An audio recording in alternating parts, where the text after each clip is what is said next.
네, 저 엄용구입니다. 우리 후보자께서는 그 기부를 많이 하신 걸로 알고 있고 굉장히 높이 평가합니다.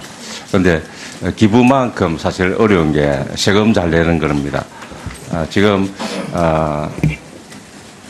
우리 일반적인 사람들이 웬만하면 또 합법적인 방법이 있다면 세금 안 내려고 하는 게 일반적인 심정인데 지금 저는 우리 후보자께 질문 드리기 전에 제가 이 분야에 오랜 종사 경험이 있습니다. 그래서 친족 간의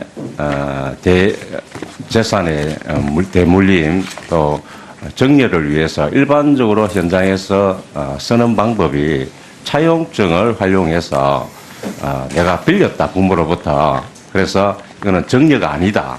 이런 게 많이 현장에서 활용되고 있습니다, 사실. 네네. 제가 볼 때는 후보자의 케이스도 마찬가지입니다. 지금 후보자께서는 그 부인과 더불어서 약 1억 7천만 원의 그 부모로부터 돈을 받았습니다. 받았고, 실제 일반 차입 거래하고 마찬가지로 이거는 정려가 아니고, 빌린 것이다. 이렇게 주장하고 있고, 또 해명 자료에서도 2015년 이전에 빌린 부분은 1억 미만이므로 이거는 이자를 안 내더라도 과세가 아니다. 과세 대상이 아니다. 이렇게 주장하고 있는 것이죠. 예. 하지만 특수관계인의 거래에 있어서는 예를 들면 지금 후보자가 차용증도 쓰고 이자도 줬기 때문에 이거는 차입으로서 증여세 과세 대상이 아니라고 말씀을 하시지만 그게 필요 충분 조건이 아닙니다. 합법적인 방법으로 많이 쓰지만 과세관청에서는 보다 엄격히 들여다봅니다. 첫째는 뭐냐면은 그 차입 자체가 실제 차입인지 아니면은 차입을 가장한 정년지를 봅니다. 그런데 우리 후보자의 경우에는 그 당시 모친으로부터 돈을 받을 때 이미 금전적인 상황이 좋았습니다. 차입할 수 있는 금액보다도 몇 배의 자금을, 현금 자금을 갖고 있었습니다. 그래서 그건 차입이라고 볼 수가 없고 정리를 위한 차입입니다. 차입을 위해서 돈을 받은 게 아니고 정리를 위해서 차입 형태를 빌린 겁니다. 그리고 상환 의무가 있느냐? 일반 타인 간에는 채권 채무 계약을 쓰면은 상환 의무가 반드시 존재합니다. 그러나 부모 자식 간에는 특히 우리 후보자의 모친께서는 만기가 앞으로 5년 더 연기해서 우리 나이로 보면 88세가 됩니다. 부모 자식 간에 우리 또 끔찍히 아끼는 우리 모친께서 자식 보고 내 돈 내놔라 88세 가서 이렇게 할 리가 없습니다. 그래서 상환 의무가 기본적으로 사회 통념상 볼 때 상환 의무가 없는 겁니다. 그래서 이자를 지급했건 또는 차용증을 썼건 상관없이 후보자의 케이스는 증여세 과세 대상입니다. 제가 판단할 때 후보자가 4,028만 원을 빌린 것은 직계 좀비속 관계이기 때문에 과세 미달입니다. 하지만 부인이 빌린 1억 3천만 원은 약 2천여만 원의 증여세를 납부해야 될 그런 대상입니다. 그래서 우리 후보자께서 지금 제가 아무리 얘기를 해도 후보자는 부인할 겁니다. 그렇죠? 그렇습니다. 네. 그래서 이 자리 결론 낼 수는 없습니다. 네, 알겠습니다. 하지만 지금 우리 과세관청에서의 기본적인 입장은 이거는 정려입니다. 그래서 차후에 우리 국세청에 업무 보고를 받았을 때 이 부분을 국세청에 맡겨서 판단을 맡기실 의향은 없으신지 묻고 싶습니다. 의원님, 제가 조금 말씀을 올리고 답을 의향만 우선 먼저 좀 그렇게 뭐 의원님께서 워낙 이쪽에 전문가시니까요. 저 말씀에 따르겠습니다. 제가 사실은 이미 물어봤습니다만 제가 다시 한번 그 의원님 말씀대로 다시 한번 물어보도록 하겠습니다. 네, 감사드리고 예. 제가 한 가지 더 보태면은 이런 그 정려의 문제 이상으로 더 심각한 것은 그 정려 행위, 이 차용 행위와 관련해서 일어난 각종의 일련의 어떤 그런 행위들, 차용증을 쓰고 계좌 이체를 하고 이런 문제가 더 심각하다는 것을 우리 후보자가 하고 계시리라 믿습니다. 네, 잘 알겠습니다. 네, 수고하셨습니다. 다음은 윤호중 위원님 질의해 주시기 바랍니다. 네, 경기 구리 출신 윤호중 의원입니다. 김동연 후보자님, 예, 후보자로 추천되신 것을 진심으로 축하드리고요. 제가 조금 늦게 와서 인사 말씀하신 것을 쭉 봤는데요. 사람 중심의 투자, 또 공정 경제, 혁신 성장 이런 이 문재인 대통령께서 내걸으셨던 이 경제 정책의 핵심 사항들을 열심히 하겠다라고 하는 그런 의지를 표명하셨습니다. 좀 전에 이제 이 동료 의원께서도 이것이 과연 소득주도 성장에 부합하는가 이렇게 질문이 있었는데 제가 생각하기에는 소득주도 성장이라고 하는 것은 아직 일테면 경제학계에서 일반화된 개념은 아니죠. 어떻게 보면 우리 사회에서는 좀 정치적인 이 표현으로 정책이 표현된 것이 아닌가 생각을 하고요. 그런 면에서 보면 좀 더 이제 경제 정책이라는 측면에서 놓고 봤을 때 이 소득 측면, 그러니까 수요 측면을 강조한 경제 정책이라고 봐야 할 텐데요. 그래서 소득과 일자리는 일테면 가계의 이 수요를 늘려나가자라고 하는 것이고, 그 다음에 혁신 성장, 이 공정 경제 이런 것을 통해서는 기업의 이 수요, 그러니까 달리 표현하면 투자를 늘려가는 그런 정책을 하자라고 하는 것이고요. 지금 이 추경을 통해서 이렇게 하는 것은 정부의 이 수요 창출 능력을 극대화해 나가자. 이런 기조는 앞으로도 계속될 것이라고 보는데요. 이런 일테면 수요 측면의 앞으로 우리 정부의 경제 정책을 어떻게 관리해 나가실지, 그러니까 총수요의 관리의 측면에서 좀 말씀을 해주시기 바랍니다. 예. 우리 윤 의원님께서 아주 정확하게 설명을 해주신 것 같습니다. 소득주도 성장이 경제학 쪽에서 얘기는 많이 된 건 아니지만 이제 ILO 중심으로 이제 임금주도 성장을 이제 이렇게 조금 비슷한 개념이 아닌가 싶습니다만, 이제 한국은 이제 워낙 자영업자가 많다 보니까 임금보다는 아마 소득이란 말을 쓴 게 아닌가 싶습니다. 그래서 그런 측면에서 이제 수요 진작을 통한, 내수 진작을 통한 이제 이 경제에 좀 활성화를 하겠다는 것이 이제 골자가 되겠고, 말씀하신 그대로입니다. 좀 첨언을 드리자면은, 그런 측면에서 이번에 추경도 좋은 의미를 갖고 있고요. 이번에 정부가 이제 강력한 의지를 표명한 것이 되겠습니다. 이제 그런 식으로 또 다른 정책들도 일자리 문제나 통해서 이렇게 차질 없이 하려고 생각을 하고 있고요. 다만 이것이 이제 워낙 커지다 보니까 조금 간과되고 있는 측면이, 아까 유승민 의원님께서도 질의가 계셨습니다만은 이 혁신 성장 부분입니다.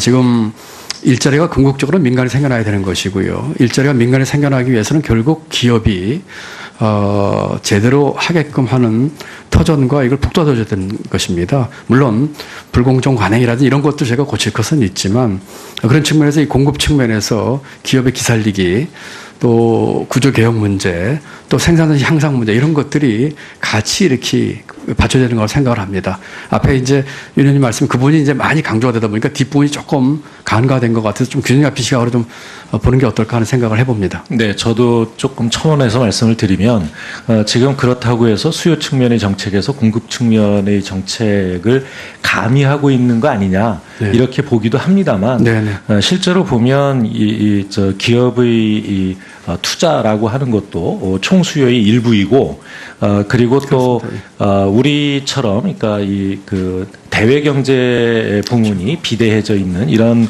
경우에 요즘 올해 들어서 지표도 이 수출 부문의 호조세를 타고 수출 부문에서의 투자는 좀 호전이 되는데 비해서 내수는 아직도 얼어붙어 있기 때문에 내수 부문의 투자는 아직도 어려운 상태에 있습니다. 이런 이 부문 간의 불균형, 이런 문제까지를 모두 고려한 그런 정책을 펴주셔야 될 거다라는 말씀을 드리고요. 네. 그 다음에 또 하나 말씀드리고 싶은 것은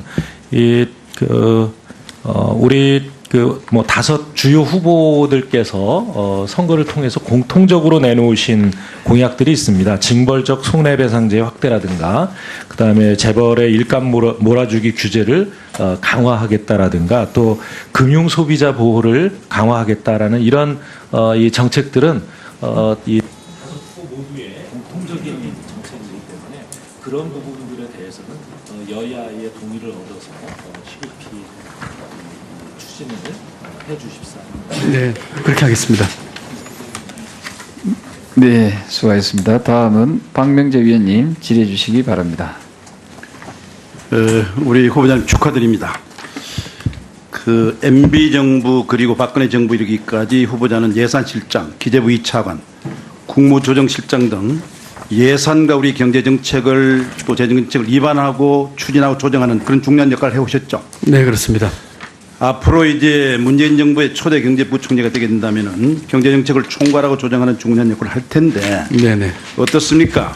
앞으로 이런 그 대통령의 경제정책, 대통령 공약을 갖다가 단순히 실천하는 수단적, 기술적 차원에 머무르지 않고 주도하고 잘못된 공약, 방향을 바로잡고 수정하고 보완하는 그런 역할, 소위 책임 부총리, 책임 장관의 역할을 하실 겁니까? 그렇게 하려고 노력하겠습니다. 노력하겠죠. 예. 그런 관점에서 시간이 없기 때문에 기본적인 경제정책 방향에 대해서 짧게 질문하겠습니다. 나중에 보충지를 통해서 충분히 논의가 되니까 네네. 답변해 주세요. 후보자가 만약 지금 예산 실정이었다면 이번 일자리 창출 추경 국가대응급상 합당하고 제출하겠습니까? 안 하겠습니까? 예, 하겠습니다. 합니까? 네. 유일호 부총리는 추경은 없다고 얘기했는데 그 잘못된 것이 없습니까? 유 부총리께서는 그 당시에 1사분기 지표를 보고 하자는 좀 유보적인 말씀을 하셨지. 자, 예. 그다음에요. 지금 이 일자리 창출 1만 2천 개 공직부문 특히 네네. 이게 우리 일자리 창출에 마중말 역할 한다고 보십니까? 어떻게 생각하십니까? 그것은 앞으로 이 추경에 어떻게 그걸 제대로 돈을 쓰고 또 추경뿐만 아니라 다른 것까지 합쳐서 민간의 일자리나 하게끔 마중물 역할을 이 하느냐. 마중물은 어떤 역할을 할 때 마중물 역할이 됩니까? 본물을 끌어와야 되겠죠. 예. 그 공무원 1만 2천 개 늘린 게 그것이 다른 일자리 창출에 도움이 됩니까? 자고 나중에 얘기하도록 하고요. 예. 정부는 최대 고용주라고 지금 대통령께서 말씀하셨는데 동의하십니까? 최대 고용주 중에 하나죠. 예. 중요한 고용 최대 주체죠. 고용주입니까? 모범 고용주입니까? 모델 엠플로이입니까? 최대 고용주입니까? 정부가. 지금 우리 경제상황은 다른 두 가지가 정부가 스스로 고용하는 것이 아니고 네네. 민간 부분들이 고용을 창출할 수 있도록 지원하고 조성하고 촉진해주는 그렇습니다. 예. 규제개혁, 그렇습니다. 노동개혁의 총사령부가 돼야 되는 거 아닙니까? 지금 그리스 경우 잘 아시죠? 네? 그 그리스의 경우 그리스, 베네수엘라, 그다음에 아르헨티나. 예. 그리스가 어떻게 됐습니까? 공무원 일자리 늘어가지고 그겁니까? 실업들 해소하기 위해서 정부가 파탄 정책 이런 알고 계시죠? 나중에 좀 얘기하고요. 그다음에 최저임금 인상 3년 만에 완수하겠다 그러는데 그대로 10,000원에 도달시키도록 3년만 달성하려면 어떻게 한 해에 얼마씩 올려야 되는지 알고 계십니까? 15.7%로 하겠습니다. 그대로 추진하시겠습니까? 그 문제는 또 여러 가지 중소기업과 또 자영업자 문제가 있기 때문에 같이 균형 잡힌 시각에서 지난해 증가율이 7.3%, 2배 이상 급격히 올려야 되고요. 이 최저임금의 대상을 받고 있는 업체, 중소기업이 얼마나 차지하고 있는지 아십니까? 대기업 문제가 아니죠. 얼마나 됩니까? 그렇습니다. 얼마나 됩니까? 98.2%가 중소기업에 국한되어 있습니다. 그렇습니다. 그 중에서도 30인 미만의 영세 사업자들이 86.6%. 얼마만한 부담이 작용하겠습니까? 이거 생각해 보셨습니까? 지금 이게 만약에 1만으로 2020년에 인상되게 된다면은 중소기업들이요, 2020년부터 매년 81조 5천억의 추가 부담이 필요하다고 했습니다. 알고 계십니까? 네네. 이거 해야 됩니까? 이게 경제 활성화 되겠습니까? 아까 말씀드린 것처럼 좀 해야 될 필요성과 또 자영업자나 이 중소기업 그까지 같이 균형 잡히게 보면서 좀 검토를 할 사안이라고 생각합니다. 좀 시간 좀. 예. 비정규직 정규직화 그대로 끌고 나갈 것입니까? 공공부문의 제로 가능하십니까? 어떻게 하실랍니까? 짧게 답을 하라고 하시니까요. 이거를 그렇게 하긴 짧게 해야겠죠. 답을 할 사안 아니 그것에 대해서는 하는 방향에 대해서 가야 되겠지만 여러 가지 고려인들이 있습니다. 그 부분들을 지금 시간이 없어서 아마 하신 것 같아요. 오해 다시 제가 비정규직의 대상과 범위도 아직 확 나와 있지 않고 잘못하게 되면은 중소기업들이 고용을 포기하는 고용 절벽에 이를 수 있다는 상황도 우리가 상상해야 되겠죠. 다음 공공기관의 성과 연봉제 어떻게 하시겠습니까? 성과연봉제도 성과임박 취지는 우리 보수 합리화에 따라서 맞는 방향을 그게 지금 지난 정부의 공공개혁의 가장 핵심 부분이었는데 지금 이걸 어떻게 하겠다는 거야. 법원의 판단이 맡겨두고 있는데 도대체 자본주의 시장 경제에서 인사와 보수를 노적에 물어사는 것 이건 맞는 얘기인가요? 지금 짧은 답을 요구하시니까요. 제가 듣고 오후에 시간을 주시면 제가 예, 자세히 그렇습니다. 답변 올리도록 하겠습니다. 예. 지금 이제 많은 분들이 궁금해하시니까 네, 우리 네, 새로 네, 우리 기대를 많이 갖고 네, 있는 우리 알겠습니다. 후보자가 나오셨기 때문에 국민들이 궁금할 네, 거예요. 네. 자, 법인세 인상에서 복지 재원 충당하는 것 법인세 인상 고려하고 계십니까? 어떤 입장입니까? 법인세는 다른 측면, 조세 감면이나 이 비과세 감면이라든지 또 다른 측면에 있는 모든 것을 고려한 뒤에 해야 될 사항이기 때문에 지금으로서는 아주 신중하게 생각해야 될 부분이라고 생각합니다. 낮게 보게 되면은 그 보고서 중에 유망 서비스 산업 육성하겠다 그러는데 소위 지난놈이 정부가 추진해왔던 서비스 산업 발전법, 그다음에 규제 표정법 이거 지난번 지금의 여당 민주당의 극렬한 반대 비시고 못 해왔는데 정부에서 포기하시는 겁니까? 그대로 하실 겁니까? 서비스 기본법은 그 의료법인 투자개방 의료법인 문제만 조금 더 좀 뭐 국회라든지 관계한 점 의논이 필요한 사항이고 기본적으로는 해야 된다고 생각을 하고 있고요. 프리 유망 서비스 산업 발전하면서 이 구도하는 속에 전혀 사직이 없어서 정부 답하시고 예. 그렇게 하겠습니다. 이렇게 할 리가 없습니다. 그래서 상한 의무가 기본적으로 사회 통념상 볼 때 상한 의무가 없는 겁니다. 그래서 이자를 지급했건 또는 차용증을 썼건 상관없이 후보자의 케이스는 전여세 과세 대상입니다. 제가 판단할 때 후보자가 4,028만 원을 빌린 것은 직계 좀비속 관계이기 때문에 과세 미달입니다. 하지만 부인이 빌린 1억 3천만 원은 약 2천여만 원의 증여세를 납부해야 될 그런 대상입니다. 그래서 우리 후보자께서 지금 제가 아무리 얘기를 해도 후보자는 부인할 겁니다. 그렇죠? 그렇습니다. 네. 그래서 이 자리 결론 낼 수는 없습니다. 예, 알겠습니다. 하지만 지금 우리 과세관청에서의 기본적인 입장은 이거는 정려입니다. 그래서 차후에 우리 국세청에 업무 보고를 받았을 때 이 부분을 국세청에 맡겨서 판단을 맡겼을 의향은 없으신지 묻고. 네, 저 엄용구입니다. 우리 후보자께서는 그 기부를 많이 하신 걸로 알고 있고 굉장히 높이 평가합니다. 그런데 기부만큼 사실 어려운 게 세금 잘 내는 겁니다. 지금 우리 일반적인 사람들이 웬만하면 또 합법적인 방법이 있다면은 세금 안 내려고 하는 게 일반적인 심정인데 지금 저는 우리 후보자께 질문 드리기 전에 제가 이 분야에 오랜 종사 경험이 있습니다. 그래서 친족 간의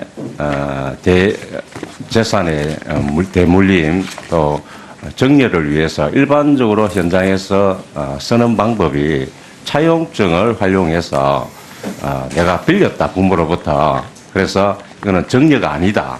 이런 게 많이 현장에서 활용되고 있습니다. 사실 네네. 제가 볼 때는 후보자의 케이스도 마찬가지입니다. 지금 후보자께서는 그 부인입을 가장한 정년지를 봅니다. 그런데 우리 후보자의 경우에는 그 당시 모친으로부터 돈을 받을 때 이미 금전적인 상황이 좋았습니다. 차입할 수 있는 금액보다도 몇 배의 자금을, 현금 자금을 갖고 있었습니다. 그래서 그건 차입이라고 볼 수가 없고 정리를 위한 차입입니다. 차입을 위해서 돈을 받은 게 아니고 정리를 위해서 차입 형태를 빌린 겁니다. 그리고 상한 의무가 있느냐? 일반 타인 간에는 채권 채무 계약을 쓰면은 상한 의무가 반드시 존재합니다. 그러나 부모 자식 간에는 특히 우리 후보자의 모친께서는 만기가 앞으로 5년 더 연기해서 우리 나이로 보면 88세가 됩니다. 부모 자식 간에 우리 또 끔찍히 아끼는 우리 모친께서 자식 보고 내 돈 내놔라 88세 가서 싶습니다. 의원님 제가 조금 말씀을 올리고 답을 의향만 우선 먼저 좀 그렇게 뭐 의원님께서 워낙 이쪽에 전문가시니까요. 말씀에 따르겠습니다. 제가 사실은 이미 물어봤습니다만 제가 다시 한번 그 의원님 말씀대로 다시 한번 그 물어보도록 하겠습니다. 네, 감사드리고 예. 제가 한 가지 더 보태면은 이런 그 정려의 문제 이상으로 더 심각한 것은 그 정려 행위, 이 차용 행위와 관련해서 일어난 각종의 일련의 어떤 그런 행위들, 차용증을 쓰고 계좌 이체를 하고 이런 문제가 더 심각하다는 것을 우리 후보자가 하고 계시리라 믿습니다. 네, 잘 알겠습니다. 네, 수고하셨습니다. 다음은 윤호정 위원님 질의해 주시기 바랍니다. 네, 경기 구리 출신 윤호중 의원입니다. 김동연 후보자님, 후보자로 추천되신 것을 진심으로 축하드리고요. 와 더불어서 약 1억 7천만 원의 그 부모로부터 돈을 받았습니다. 받았고 실제 일반 차입 거래하고 마찬가지로 이거는 정려가 아니고 빌린 것이다 이렇게 주장하고 있고 또 해명 자료에서도 2015년 이전에 빌린 부분은 1억 미만이므로 이거는 이자를 안 내더라도 과세가 아니다, 과세 대상이 아니다 이렇게 주장하고 있는 것이죠. 예. 하지만 특수관계인의 거래에 있어서는 예를 들면 지금 후보자가 차용증도 쓰고 이자도 줬기 때문에 이거는 차입으로서 정려세 과세 대상이 아니라고 말씀을 하시지만 그게 필요 충분 조건이 아닙니다. 합법적인 방법으로 많이 쓰지만 과세관청에서는 보다 엄격히 들여다봅니다. 첫째는 뭐냐면은 그 차입 자체가 실제 차입인지 아니면은